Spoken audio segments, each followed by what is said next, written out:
Hello students, my name is Manish. आज मैं लेकर आया हूँ national achievement survey NAS class 10th mock test number 2 का सॉल्यूशन। स्टूडेंट वीडियो को लाइक शेयर और यूट्यूब चैनल को सब्सक्राइब कर ले। मॉक टेस्ट का सॉल्यूशन इस चैनल पर आप लोगों को मिलता है, इसके लिए आप लोग चैनल को सब्सक्राइब जरूर कर ले। क्वेश्चन नंबर फर्स्ट से लेकर 6 तक read the following passage and answer the question that follow. यहाँ पर एक पैसेज दिया गया है जिनको पढ़कर आपको आंसर देना है। One can find mango from March to August, April to June, April to May to June. तो इसका आंसर हो जाएगा जो राइपन टाइम होता है, पकने का जो समय होता है मैंगो का, वो मई से जून होता है। Which of the following statement is not true of mango. तो इसका हो जाएगा third option, mangoes are not available in summer. The range of special dishes in the West Indian cuisine in a plenty means. इसका मतलब होता है option number D, there are lot of special dishes with mango in the Indian cousin.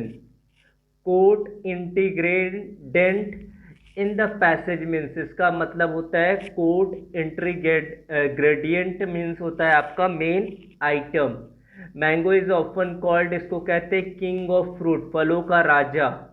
According to the text which is the best way of eating a mango, eating a freshly cut mango.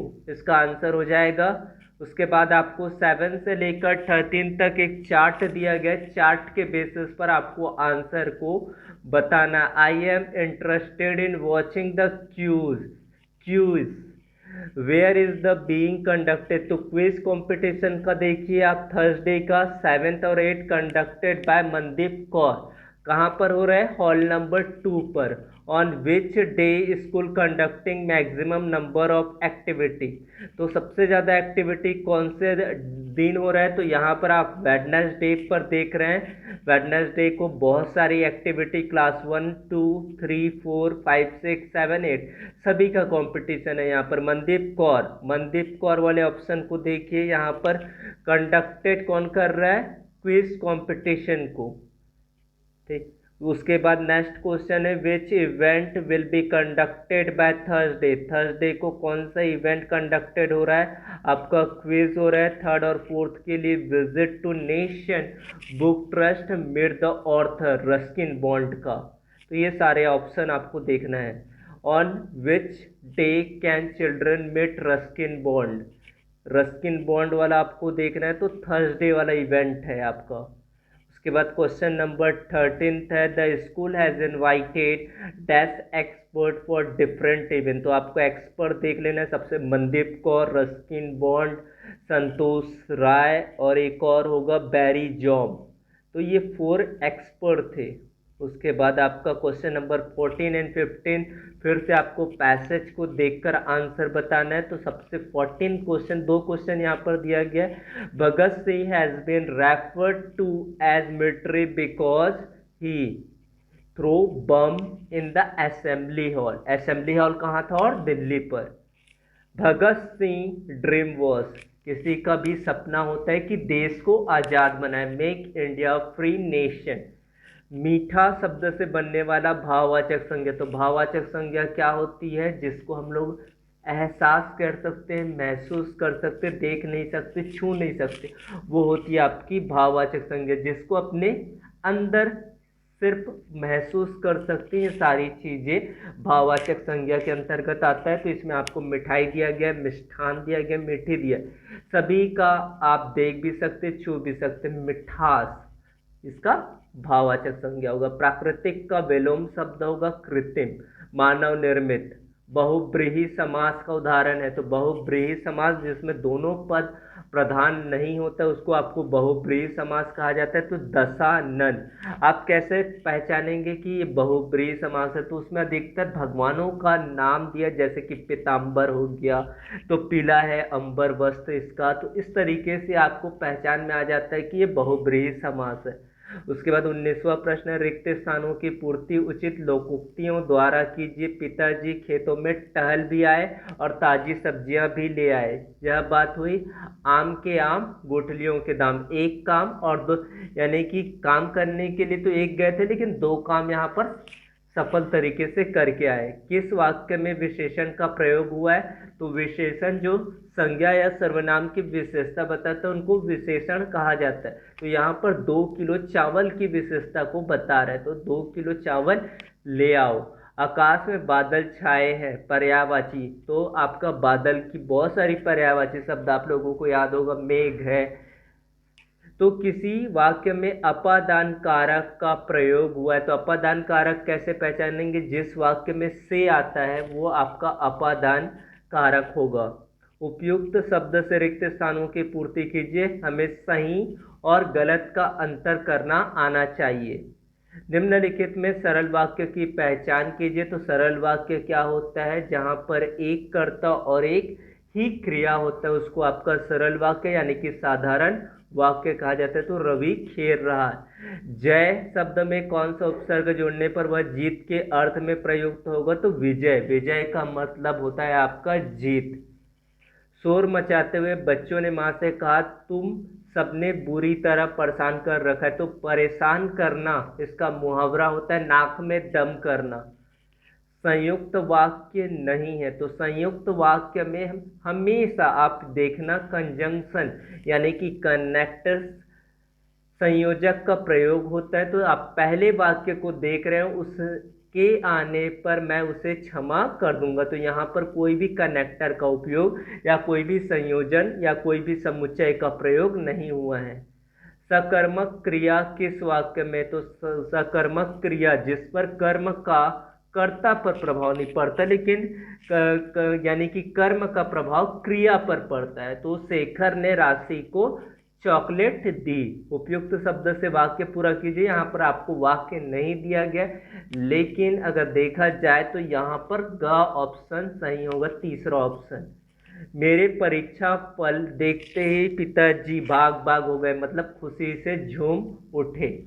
दो धनात्मक पूर्णांक संख्याओं a और b के लिए Euclid विभाजन प्रमेयिका का कथन है कि ऐसी दो अद्वितीय पूर्ण संख्याएं q और r विद्यमान है। तो a = b q plus r है, जहां पर a यहाँ पर है आपका भाजक और आपका देख रहे हैं, और r क्या है यहाँ पर? रिमाइंडर यानी कि शेषफल। जो r की वैल्यू होगा यहाँ पर 0 से बड़ा या 0 के बराबर हो सकता है, आपको धनात्मक ही वैल्यू मिलेगा। और जो b होगा वो छोटा होगा, r की वैल्यू होगी वो b से छोटा होगा। उसके बाद दी गई आकृति में A P B C Q D समानांतर स्पर्श रेखा है। यदि वृत्त की त्रिज्या 5 सेंटीमीटर है तो पी क्यू बराबर होगा यहाँ पर 10 सेंटीमीटर का। गणित के क्वेश्चन आपको सॉल्व के रूप में समझाना है तो इसके आप कमेंट बॉक्स पर बता सकते हैं। अभी मैं आपको आंसर डिस्क्राइब कर रहा हूँ। 8 सेंटीमीटर भुजा वाले एक समबाहु त्रिभुज का शीर्षलंब। तो शीर्षलंब आप कैसे निकालेंगे? h = होता है √3/2 इंटू भुजा। तो ये आप याद रखेंगे, शीर्षलंब निकालने का फॉर्मूला √3/2 गुणा भुजा। किसी समचतुर्भुज के विकर्ण की लंबाई दिया गया है, उसकी भुजा ज्ञात करेंगे। तो ये भी आपको सिस्टमैटिक तरीके से हल करना होगा। त्रिभुज DEF त्रिभुज PQR में कोण D कोण Q के बराबर और कोण R कोण E के बराबर है। तो दोनों जो त्रिभुज होंगे वो कैसे होंगे? सर्वांग होंगे। दी गई आकृति में आपको यहाँ पर AB का मान ज्ञात करना है। तो AB का मान कैसे ज्ञात करेंगे? यहाँ पर एक त्रिभुज है, एक त्रिभुज के एक भुजा के समानांतर एक रेखा खींचे तो वो त्रिभुज को दो समान अनुपात में विभक्त करती। इसमें आपको थेल्स थ्योरम लगाकर इसको हल करेंगे तो 30 सेंटीमीटर प्राप्त हो जाएगा। उसके बाद केंद्र O वाले एक वृत्त की बाहरी बिंदु P से दो स्पर्श रेखाएं इस प्रकार खींची गई, वे परस्पर लंब है। यदि प्रत्येक स्पर्श रेखा की लंबाई 6 सेंटीमीटर है तो OP बराबर होगा 6√3 सेंटीमीटर। आप लोग समझाने के लिए बोलेंगे तो मैं समझा दूंगा मैथ्स के सारे क्वेश्चंस को। तो यहाँ पर 38वां प्रश्न देख पा रहे होंगे। त्रिभुज एबीसी सर्वांग है, पी क्यू आर यानी कि समरूप है, तो एरिया आपको दिया गया है और बीसी की वैल्यू दिया गया है, आपको क्यू आर निकालना है, ये 10 सेंटीमीटर। 39वां, दी गई आकृति में एक्स पी वाई केंद्र ओ से वृत्त की एक स्पर्श रेखा है, कोण क्यू पी वाई 60 अंश का है, तो कोण ओ क्यू पी होगा, ये 30 अंश का होगा, आपको ज्ञात करना आना चाहिए। उसके बाद 40वां, पर मध्य बिंदु निकालना है, तो मध्य बिंदु आप निकाल सकते, मध्य बिंदु एक्स वाई मान सकते, x2 minus x1 upon y2 minus y1 सूत्र से आप ज्ञात कर सकते, तो 8 और 12 प्राप्त होगा। यदि पहली 20 सम संख्याओं का योग पहले 20 विषम संख्याओं के योग का k गुना है, तो k का आपको मान ज्ञात करना है, तो 21/20 हो जाएगा। उसके बाद आपका 42वां प्रश्न, 60 अंश और 20 अंश का कोण दो सर्वांग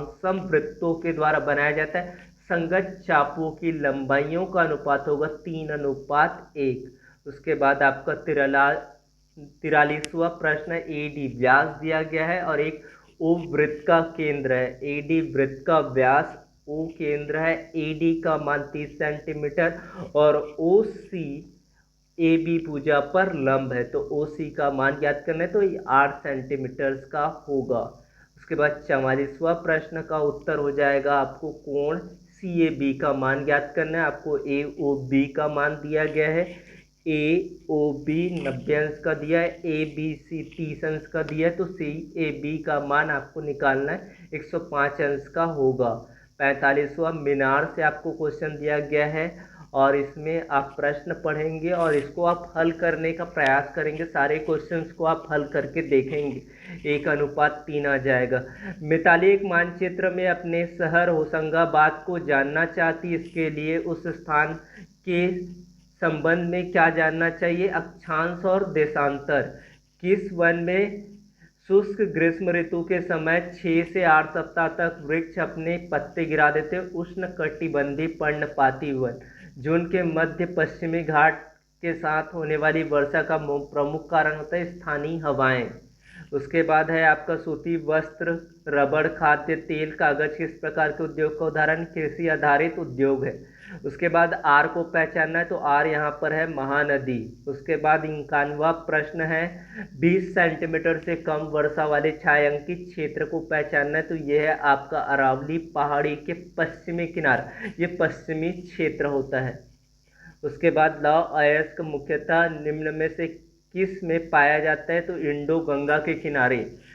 पंजाब में भूमि का निम्नीकरण का प्रमुख कारण होता है अति सिंचाई। वर्षा ऋतु में उगाई जाने वाली फसल को कहा जाता है रबी फसल कहते हैं, और ग्रीष्म ऋतु में फसल जो उगाई जाती है उसको खरीफ फसल कहते हैं। और जायद फसल एक विशेष परिस्थितियों में जहाँ पर सिंचाई युक्त सुविधाएं हो वहाँ पर आपका जायद फसल उगाई जाती है। सीढ़ीनुमा कृषि किया जाता है, तो सीढ़ीनुमा कृषि हमेशा पहाड़ी क्षेत्रों पर होता है। निम्नलिखित में कौन सा राज्य केंद्र शासित प्रदेश इस ऋतु में पश्चिमी विक्षोभ का कारण वर्षा प्राप्त करता है, तो ये गुजरात और राजस्थान, ये पश्चिमी आपका क्षेत्र है। फलीदार फसलों का उदाहरण है दाल। उसके बाद केरल और कर्नाटक में पूर्व मानसून वर्षण को किस नाम से जाना जाता है, आम्र वर्षा, ये भी आप याद रखेंगे, आम्र वर्षा कहते हैं केरल और कर्नाटक के पूर्व मानसून वर्षण को।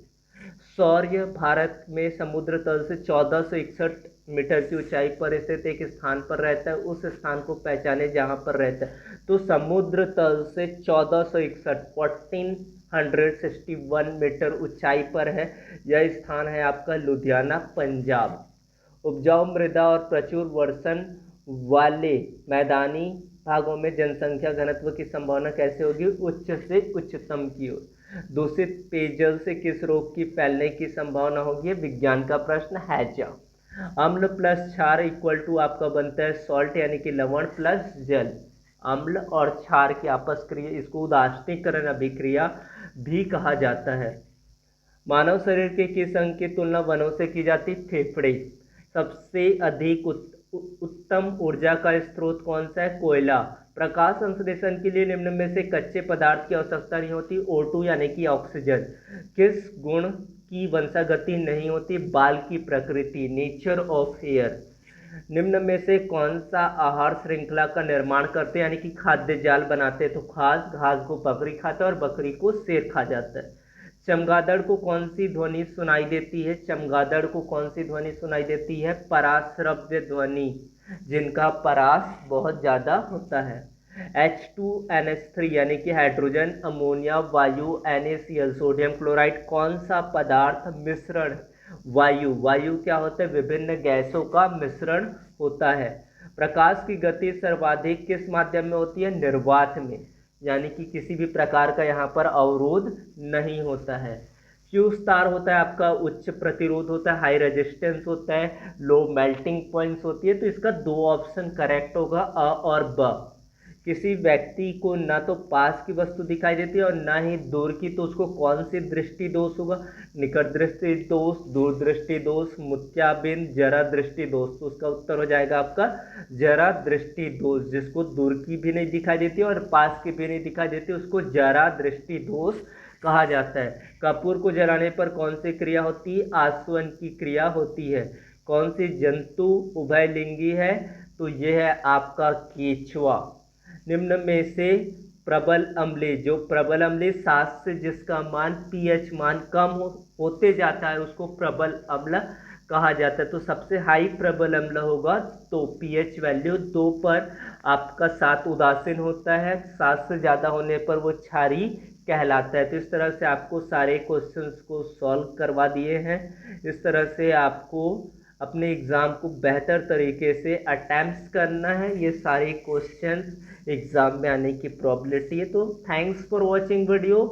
Subscribe your channel. आपको बार बार बोलता हूँ कि सब्सक्राइब कर ले चैनल। इस तरह से आपको वीडियो हमारे चैनल के थ्रू मिलता रहेगा। Thank you.